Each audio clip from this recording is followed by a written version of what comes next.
Hello, Exiles. It is 3.27 Phrecia time.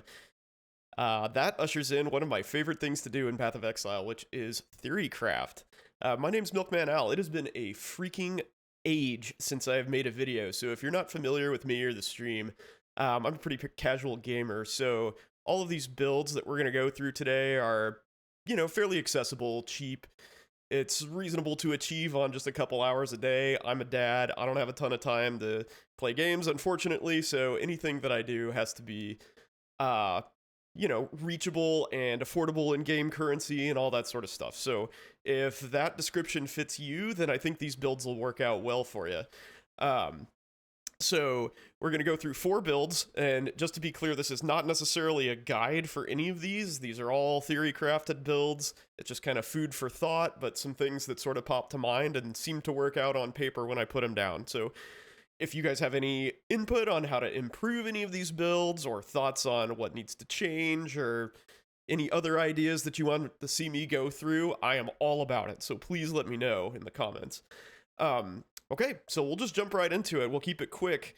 So the first build that I wanted to go through is the Bog Shaman with Blight of Contagion. If you've never played Blight of Contagion before, it is, in my opinion, one of the most satisfying skills to use, because you can just get massive screen-wide proliferation of your Blight and just kills mobs and everything explodes, and it's delicious. When I saw the new node, here, we'll open up some of the changes here. You can still see that good. Okay, so Bog Shaman, here we go. So we've got this node right here that says everything gets 75%. Projectile speed, effect duration, and area of effect, more importantly, because the area of effect will influence how far your Blight proliferates. So that's wild for one ascendancy node. -40 all Elires kind of sucks, but I think this is sort of like an auto-take first ascendancy, in my opinion. So, for this build at least. So that's the first thing that we're going to get, which is this node right here. There are lots of good ones, though. The Pacify is now 50% increased damage taken. I just chose not to do that because Felfen is sort of a foolproof way to ignore chaos resistance. It no longer gives you chaos resistance is 0, so it doesn't really have a downside anymore. Just enemy resistance is 0, which is freaking sweet. And then we go Sanguine Power, and this is a life stacking build. So as you can see, I've kind of traveled around the tree here, hitting all the life nodes. In my opinion, it's not really worth the 6 points to get this mastery here, the 10% more life if you have 6 masteries. But if you want to do that, you can. So this build uses Dissolution of the Flesh. As you can see here, this is really, really basic gear. This is all just the normal energy shield stuff, bog standard from Path of Building. It's, this is all extremely achievable, like day 1 or 2 gear, even for a casual player if you've got 5 hours to play. You can clearly optimize this a whole lot more, but we're still rocking 1,000,000 DPS, which is plenty for, red tier maps, in my experience. So one thing I didn't mention in the intro is I suck at this game, so I really like to have durable characters, because I die a lot. So having a Fizz max hit that's as high as possible is really clutch for me. So this is a winner. 15,000 life is not bad on basically 0 optimization. So I'm using Dissolution of the Flesh for the 25% more maximum life modifier, because that's a crap load of life. But it is Dissolution of the Flesh, if you've never played it, is sort of an awkward playstyle. So if you're getting hit constantly, you're just reserving a bunch of life, and that's not fun. So I've tried to lean into evasion a little bit. I don't have the flask checked, but, dodging 66% of hits is decent. That should allow you to recharge fairly reliably between getting hit. So this build is actually sort of a riff on one that Mathel did last Phrecia, and I will link his build, give him credit where credit's due. He went block instead of evasion, which I think is perfectly viable. Obviously, he's probably a more skilled builder than I am, so, you know, take that for what it's worth. But Wrathpith Globe is a really nice way to increase your damage astronomically. So the 10% of, 5% of spell damage per 100 life is a ton of damage for our Blight. So that's like, let's see, if we take that off, damage drops by a third, 2/3. So that's a really important item. So you definitely want to pick that up as quickly as possible. Clearly, this, as I mentioned, is an unfinished build, so resistances need doctoring, but that's easy to do. You've got tons of rare slots to work with, and basically all of your suffixes to use. Should not be a problem whatsoever. Yeah, so basic rares, 2 pretty inexpensive uniques to get. This wand is nothing special, and you get 1,000,000 DPS and a really durable character. So that's a win. I like that a lot. I love chaos skills, just, you know, aesthetically. Oh, and the cluster jewel too. These cluster jewels have historically, this one right here, these have run 50-ish chaos, so I expect that to be fairly similar for this league. That, in my opinion, is very achievable. I try to keep the budget under, you know, 10-ish divines. But especially for this league with the Phrecia, what is it, the tree thing? I've forgotten even what it's called, the breach tree. It just shits out nice items. So all of the, like, energy shield gear and stuff that you'll need is very, very affordable. So no worries there. In terms of skills, we've got Grace, Malevolence, and, oh, I just noticed that there's this. We're going to delete that. Sorry, very professional video. There we go. It's gone. Okay, little widget that's not working. Right. Moving on. So, Blight of Contagion. Flesh and Stone for some extra Fizz max hit. Wither. So, in the config, I only have 5 Wither stacks. Feel like that's a pretty fair number. If you hit it up to 15, your DPS increases by 50%. So, that's a lot. Then Enfeeble, this sort of leans into the not getting hit thing, and if you take that off, you see your max hit drops a lot. Enfeeble's really a big deal. It combos nicely with Evasion, Flame Dash for movement, and Contagion with Intensify and AoE to spread. That's it. Pretty straightforward build. Not a lot of, like, wild mechanics and stuff to work with, so probably pretty beginner-friendly thing, and it sounds to me like, again, this node here will let you pretty much get going immediately, like, with your first ascendancy. The core function of the build will be intact with that. All right, next, Archmage Fisherman. I couldn't remember the name when I was doing it, so this is a Surfcaster, in case that wasn't obvious. So Surfcaster is kind of known as a glass cannon ascendancy, and I'm not super sold on the combo of nodes that I took. I don't think that the shock spread is super necessary. The chill reversed is alright, but, you know, if you're immune to immune to ailments, that won't do you any good, so you gotta find something else to do. So whether you would choose this one that's more just damage and attack speed and stuff, or this one here, which is lightning res and crit chance, basically. I don't know. I'd probably do this one, I guess. No, you can't see it. I'd probably do this one if you're gonna get rid of the chill node. But either way works. So again, this is an Archmage build. This one has a little trickery going on. Damage is lower than I would expect, but it does play with a lot of ailment shenanigans, so you're gonna shock and chill and freeze pretty reliably.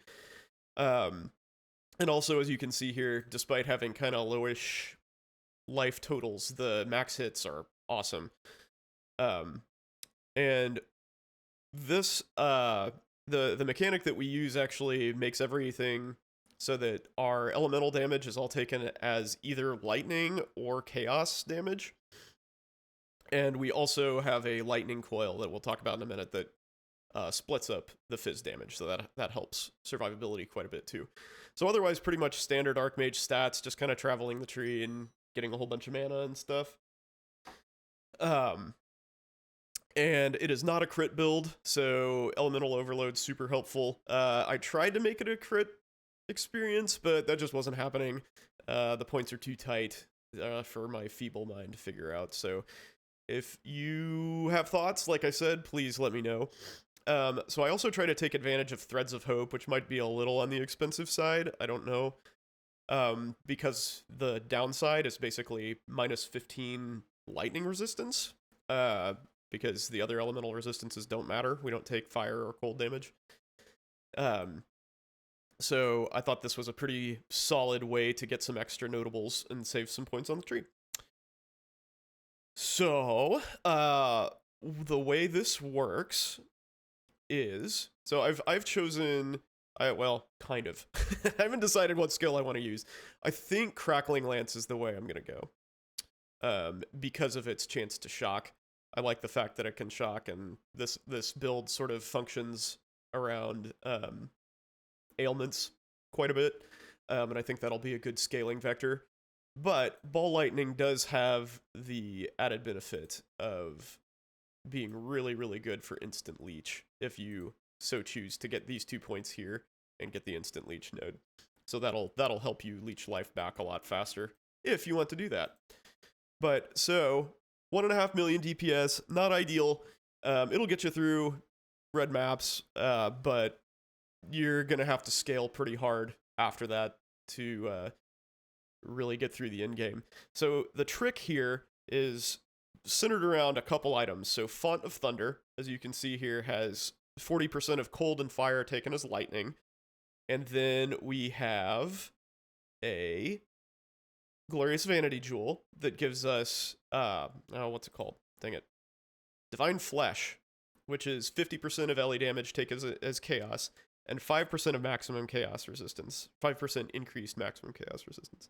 So one thing that you have to be careful of when you're doing this damage conversion stuff is make sure it just says elemental damage taken as, or X damage taken as Y. Because if it says damage from hits taken as another damage type, then you're still going to take damage over time as that normal element. So obviously, like with minus 73 fire resist, that would really suck if you get hit with a big ignite, or whatever. So you have to be careful about that. Fortunately, we have that, as you saw, Divine Flesh is just generic elemental damage taken as.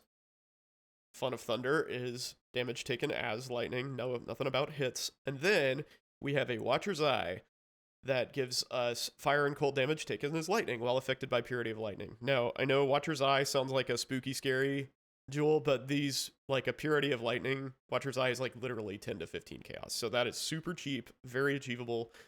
Don't worry about that. So is just sort of like a generic Glorious Vanity. I do have a specific one because it turns this node into cold damage leeched as life. That is not necessary. You can get cold leech elsewhere if you really need to until you can find this gem, but still I don't think this one would be expensive anyway. But something to keep in mind. So otherwise, this is all, like, I don't even have any mana put on this gear. So as you put mana on, your damage and your survivability will both increase dramatically. I guess I did edit these. So put some reduced mana costs on there to kind of keep costs down. It's not too bad, really, for an Archmage build. One thing that you will do well to note is, sorry for skipping around, Divine Flesh says all damage bypasses energy shield. For us, that ends up being pretty awesome. So yes, it takes away from a potential like survivability option, but as you can see, and we've discussed, the max hits are pretty good. So we use Eldritch Battery to basically have energy shield as a constantly recharging source of energy shield, while Mind Over Matter still will take mana away. So essentially, you can have all three of your, life-ish stats, that being life, mana, and energy shield, recharging constantly. And there is just a little bit of energy shield leech just to make sure you're topped off constantly. So you should be able to keep your mana flowing and capped off at all times. But, you know, again, pretty much cheap generic gear here. You will need a topaz flask to get your lightning resistance up to par. So if you take this off, well, I guess I have enough jewels that my resist is still high, but if you let your lightning resistance go down lower, then you take, you know, substantially more damage. Like if you take off, I have some just generic jewels here. I don't know how expensive this would be, honestly. Probably not massively pricey, but achievable at the very least. And if you don't, if you can't find any of these jewels with, you know, both life and mana, just get the lightning resistance. You can live without the extra life and mana. But anyway, like if you were to drop, think of it this way: if you were to drop from 90 to 88 lightning resistance, you're taking 20% more lightning damage, basically, and that's a lot. So that stacks up pretty quickly. But I think this is a very doable build. I like it. I think it's got some fun mechanics to play off of, and I'm glad I came up with it. It's cool. So skill-wise, we have Purity of Lightning with Eternal Blessing, because you don't really want it reserving anything if you can avoid it. That's part of why our damage is so low. We don't have any damage-related auras, so that's sort of a bummer. Crackling Lance, like I said, still haven't super decided on that, but Crackling Lance seems like the leading candidate here. So Arcane Cloak on automation, Frostbite, Frostbomb for exposure, Clarity just for some extra mana regen, because for Archmage I was kind of on the low side. Without that, it's, you know, 483, still not like a whole lot better, but it's something. Clearly can go without that if you like. So there you go. I like this build. This is an easy one to level also, because spells are kind of the way to go, and Archmage is, you know, pretty easy to scale into and start early, especially when you're over in this part of the tree. You can get Mind Over Matter pretty quickly and be tanky, and you can swap in. Actually, now that I think about it, I don't know what level requirement these have. So it's, you know, into the campaign-ish, but Font of Thunder's cheap. Like I said, the Watcher's Eye is cheap. So that's probably early in-game where you can be fully functional in terms of your damage absorption. So as far as the cluster jewel goes here, Storm Rider is awesome for this. Power Charge is fine. You're going to crit enough even without that to keep Elemental Overload going. Snowstorm for basically 8% more damage, and some Blind. Blind never hurts. And you can, if you can't get this node on your Timeless Jewel, you can just switch this for Doriani's. And again, not a super expensive jewel. Yeah. There you go. Surfcaster Archmage. That's a good one. All right. Oh, I will include all of these in the video description, by the way, in case that wasn't obvious. Oh, I'm getting solicited for jobs. It's nice to be loved. Okay, this build is probably the one that I put the most time into, actually, and is also the most currency intensive. However, all of the uniques are easily available. This is a Vaal Storm Call Architect. And this one I think is kind of cool because it relies on one of the Ultimatum Bloodlines ascendancies to give this piece right here. 20% reduced soul gain prevention, which is like your bread and butter for this, and 30% less souls per use. So basically this build centers around being able to spam Vaal Storm Call. So soul gain prevention is kind of your number one thing. And Vaal Storm Call is a very weird animal in that it thrives around having decreased duration. So it deals a set amount of hits, which I believe is 24, and basically spaces those hits out over its duration. So the shorter your duration, or this is my understanding at least, please correct me if I'm wrong. So the shorter the duration, the faster those hits come. So you want to shorten duration as much as freaking possible to get all those 24 hits in. So as you will see here, the duration of the skill is basically 2 seconds, right? So you get 24 hits in 2 seconds, almost a million damage. So that's 24 million DPS. That's pretty insane for a schlub like me who, you know, or well, I guess that's 12 million DPS. Math is hard. Still, pretty awesome. Pretty awesome. And I think that'll work. So the soul gain prevention is, you know, a sixth of a second, basically, which is faster than I can cast it. So I cast it every, what, like 0.3 something seconds? 0.4-ish seconds. So it's already up by the time that I could potentially cast again, which is great. That's fantastic. And that will decrease even more if you hit the soul catcher. It goes down to just a tick of the server. So that's it. That's pretty cool. So this is an int stacking build, as the title of the character suggests. And I pretty much have standard Inquisitor int strength stacking stuff on it. This will be probably the most expensive character on here. This is sort of aspirational gear, honestly. But again, still achievable on a budget, assuming that the Forbidden Flesh and Flame Jewels aren't crazy expensive for Instruments of Virtue, which is the Inquisitor node that gives you Battle Mage. Very important to the build, by the way. That's a huge, huge DPS loss. So, like, take that away, and it's like a third of our damage. So, definitely important to have that. So, we survive by reserving our life via Ivory Tower, or via auras, having Ivory Tower converted to Energy Shield, and then we use a Coruscating Elixir so that chaos damage doesn't bypass Energy Shield. And to support that flask, we have to have this Timeless Jewel. This Timeless Jewel that gives us the Traitor, where flasks gain 4 charges per empty flask slot every 5 seconds. And then we have to have a couple things that give us flask charges gained to make sure that that flask can constantly be in effect. And then you have to enchant it with, which, well, I guess I didn't do this, but you enchant it with flask is used at the end of its duration, so you constantly have the flask up and nothing can penetrate your fire resistance. Or I mean, penetrate your energy shield. So this build has a lot of different mechanics working on it, which is part of why I think it's really cool. It's really engaging and fun. So we talked about the Vaal, Vaal skills and soul gain thing. We talked about that already, and then the decreased duration. So there's some other things working here. So we're going to use a Foulborn Jewel. There. Foulborn Blue Nightmare. So hits are lucky. Damage with hits is lucky if you have blocked spell damage recently, which is fantastic. So we block spell damage with this cluster here, Glancing Blows, and this cluster here.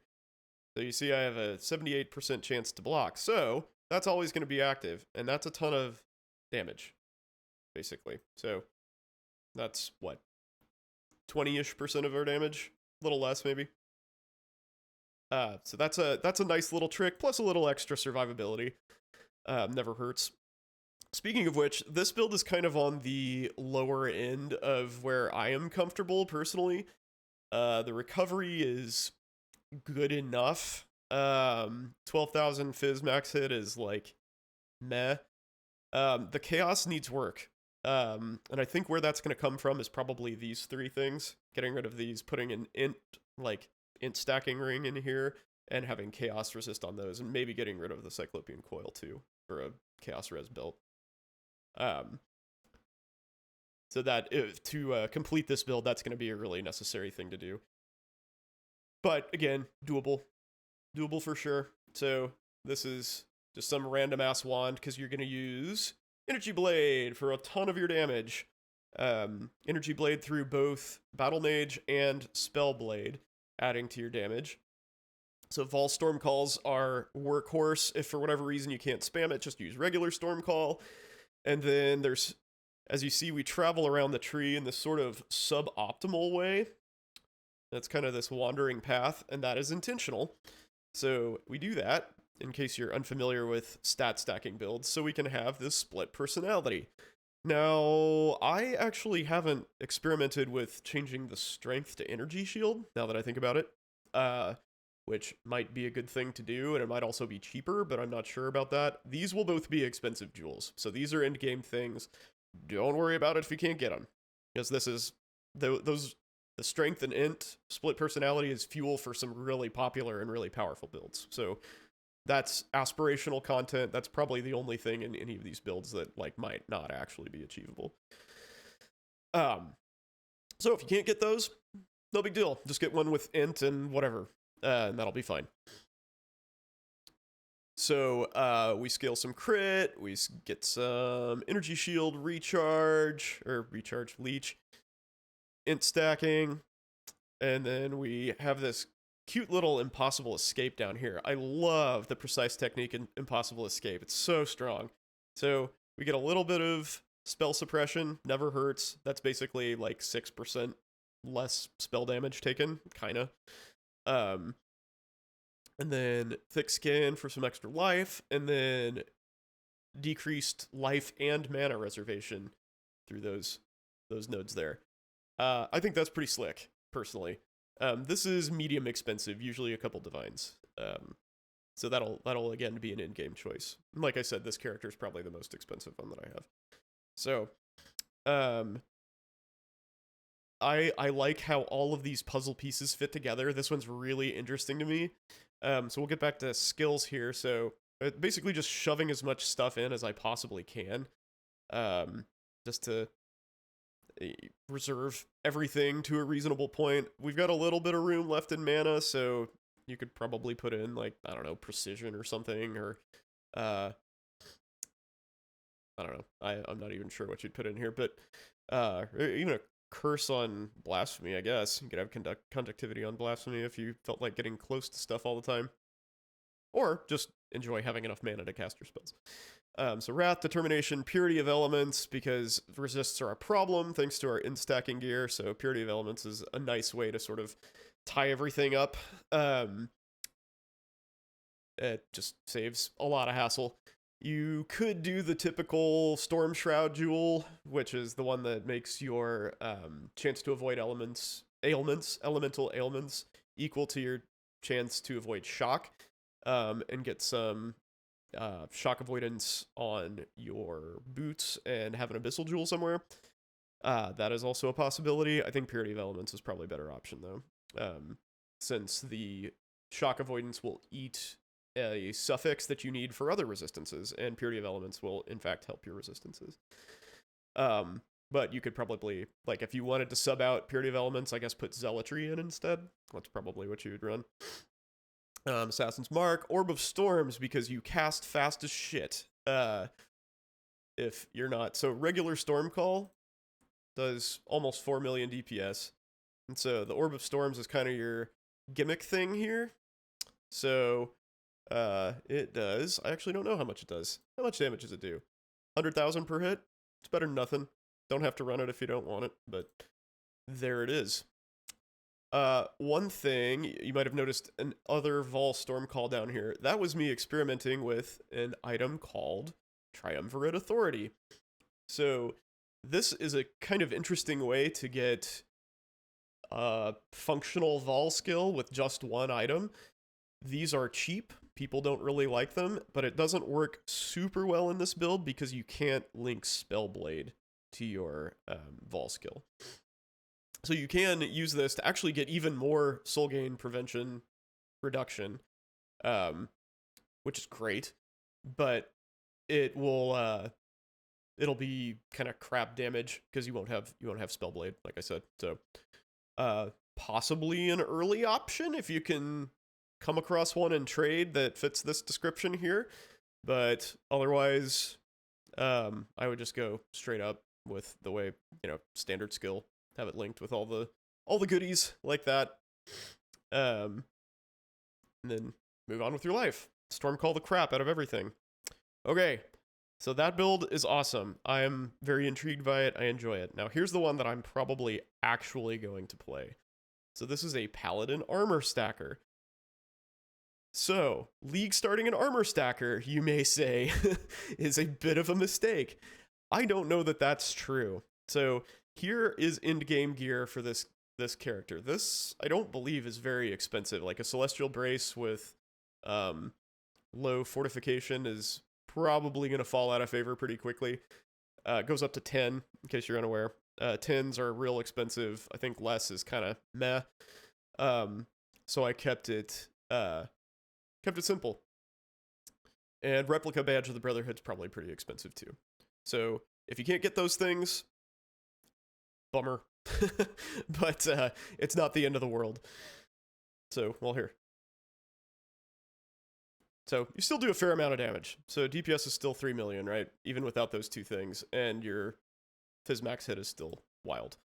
So definitely not 100% necessary, but very important parts of the build, especially at the end game. So this is, again, kind of a budget option. Generally, armor stackers, are sort of known as like the most expensive build you can make. I'm trying to avoid that. This is sort of an unrealistic amount of points. I have never gotten a character to level 100, but there are some things that you can take out pretty easily, like most of this armor stuff over here. And even this life, really. You don't necessarily need the life wheel.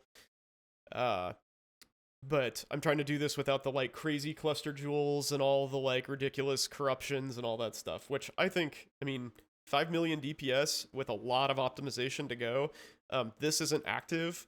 Like, my accuracy is baseline because I've got Resolute Technique. Should actually just take that off right now. So you can get 40% more damage just right there with a couple. So I don't even have rings that give me any stats. I don't have low life turned on, so I'm not lucky. Like, you could scale this to more than double the current damage very, very easily. Just by doing those two things, probably. Hold on. You always on low life.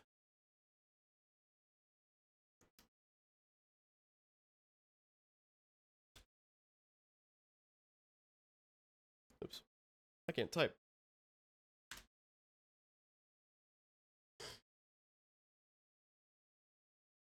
Yeah, so almost double your damage. Just with those two things. Just with being on low life and with some extra accuracy. It's like 45% damage increase. So, yeah, the sky's the limit on this. And like you see, it's just the tree, basically, except for an energized armor jewel, which is like, a couple chaos. So the thing that might be expensive, though, now that I say that, is these Forbidden Flesh and Flames. Currently, they are several chaos apiece. These are dirt frickin' cheap. But perhaps people will see this build and they will become expensive. Also, this is about 6 divines, I guess. Yeah, it's usually in the 5 to 10 range. So this will be an expensive jewel as well.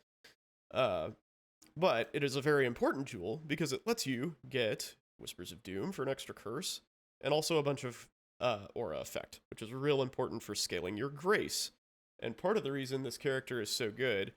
Oh, I didn't mention the Forbidden Flame, the Forbidden Jewels, is for the champion node that gives you more armor and more evasion per fortification. So we scale fortification with this build. And I don't even, so as you'll notice, I don't even have a timeless jewel in here that provides you extra maximum fortification. So that would give you even more armor, even more survivability, even more damage. Like I said, I've tried to keep this as bare bones budget as possible.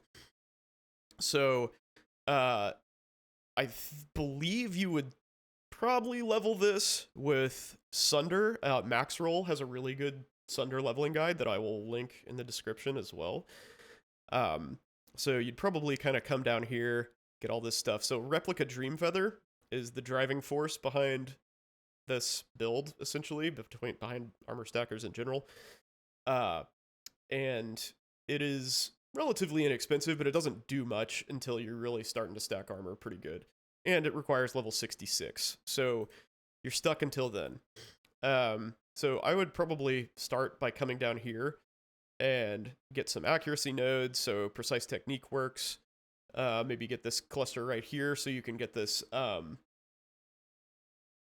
this little ignite, the extra damage with ignited enemies thing, for 100% increased damage. and then kind of stick around here, kind of get these basics going. And then right before level 66, which is kind of into the campaign-ish, you start getting all of these nodes for increased armor and evasion, and get your iron reflexes, and like your second ascendancy is probably this grace, level 30 grace. So first one, I think I would do this, Light of Divinity. Enemies take increased elemental damage. Obviously don't take that first if you are just going to do straight physical damage, like slams. But if you're not going to convert your Sunder to anything, then don't get that. So get the Grace first. So yeah, either Grace first or second. And then this is a ridiculous node for an armor stacker, because you get like a bunch of auras, and this build's all about scaling aura effect. So why would you not?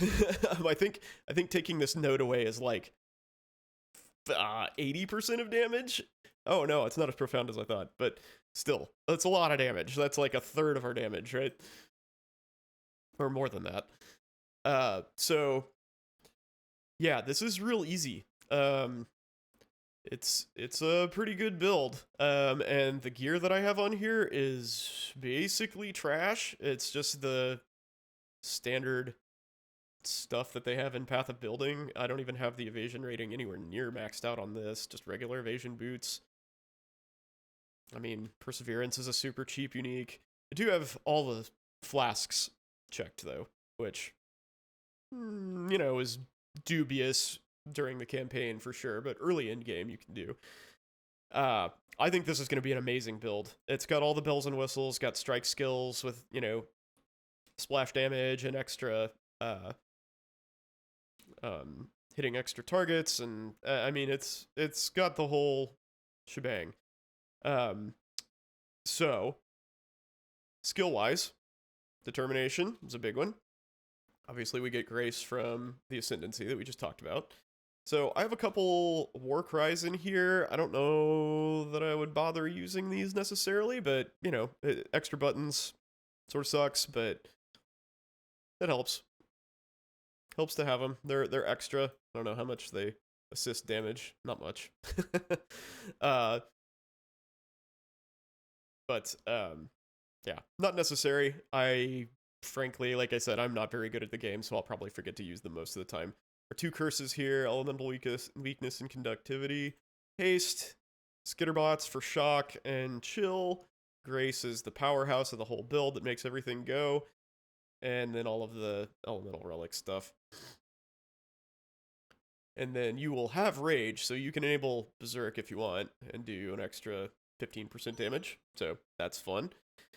I am going to rock this. I think this build is going to be awesome. Like I said, it scales to the freaking moon.